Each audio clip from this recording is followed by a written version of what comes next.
সামনের বাংলাদেশ হবে ঐক্যের, সামনের বাংলাদেশ হবে প্রশান্তির, সামনের বাংলাদেশ হবে সুস্থতার।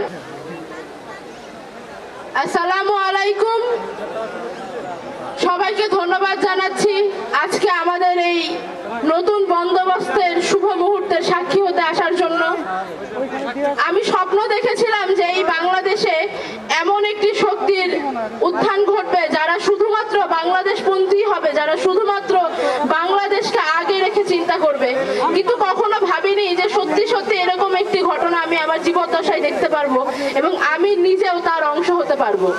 আমি আজীবন মহান সৃষ্টিকর্তার শুকরিয়া আদায় করব শুধুমাত্র এই কারণে যে জুলাই বিপ্লব আমি আমার চোখের সামনে ঘটতে দেখেছি এবং তার কিছু অংশ হলেও আমার হাত দিয়ে আমি অংশ নিতে পেরেছি।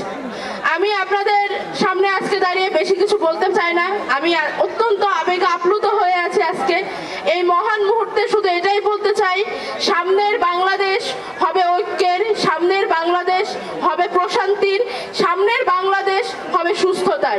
রাজনৈতিক সুস্থ প্রতিযোগিতা হোক আমাদের মধ্যে, ভালো কাজের প্রতিযোগিতা হোক। যখনই জাতির প্রশ্ন আসবে তখনই যেন আমরা দলমত নির্বিশেষে জাতীয় ঐক্য সামনে দেখতে পাই। আমি আমার সামনে আপামর জনতার সাথে অনেক প্রবীণ রাজনীতিবিদদের দেখতে পাচ্ছি। আপনাদের সকলের কাছে দোয়া চাই, ভালোবাসা চাই, শুভকামনা চাই। আমরা তরুণ, আমরা অনেক বড় দায়িত্ব হাতে নিয়ে এগোতে যাচ্ছি। আপনারা আমাদের প্রতি দোয়া রাখবেন, আমাদের শুভকামনা জানাবেন এবং একই সাথে দেশের আপামর জনতার কাছে বলতে চাই, যেই নতুন দায়বদ্ধতা নিয়ে আমরা রাস্তায় নামছি, আপনাদের কাছে আসছি, আমরা আজীবন আমৃত্যু সেই দায়বদ্ধতা পালন করে যাব। সবাই ভালো থাকবেন, সুস্থ থাকবেন। আল্লাহ হাফেজ। ইনকিলাব জিন্দাবাদ।